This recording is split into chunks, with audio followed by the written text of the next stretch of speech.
बेळगावमध्ये थकबाकी बिल न भरलेल्या शेतकऱ्यावर हेस्कॉम कर्मचाऱ्यांकडून मारहाण करण्यात आल्याची घटना बेळगाव जिल्ह्यातील यरगट्टी तालुक्यातील रेणापूर गावामध्ये घडली असून मंगळवारी बेळगाव जिल्हा रुग्णालयात उपचारासाठी दाखल करण्यात आला आहे। रेणापूर गावातील सोमशेखर नवी या शेतकऱ्यावर पकडने हल्ला केल्याचा आरोप आहे।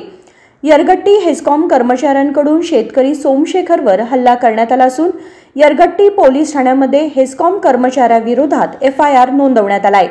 घराचे थकबाकी बिल भरण्याच्या मुद्द्यावरून शेतकरी सोमशेखर आणि हेस्कॉम कर्मचाऱ्यामध्ये वाद झाला।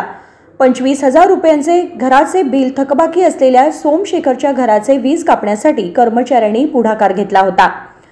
सततचा पाऊस आणि दुष्काळामुळे शेतकरी गंभीर अडचणीत सापडले आहेत, त्यामुळे थकबाकी बिल भरण्यासाठी वेळ देण्यात यावा अशी शेतकऱ्याने हेस्कॉम अधिकाऱ्यांकडे विनंती केली होती। वादाच्या वेळी हेस्कॉम कर्मचाऱ्याने हातातील पकडने डोक्यावर, हातावर आणि छातीवर मारहाण केली असा आरोप आहे। हेस्कॉमचे AE यांच्या चिथावणीने लाईनमनने मारहाण केली। एवढेच नाही तर यरगट्टीचे PSI आम्हाला संरक्षण देत नाहीत, अपशब्दांनी शिवीगाळ केल्याचा आरोप करण्यात येतोय। संकल्प शिंदे, KMM मराठी, बेळगाव।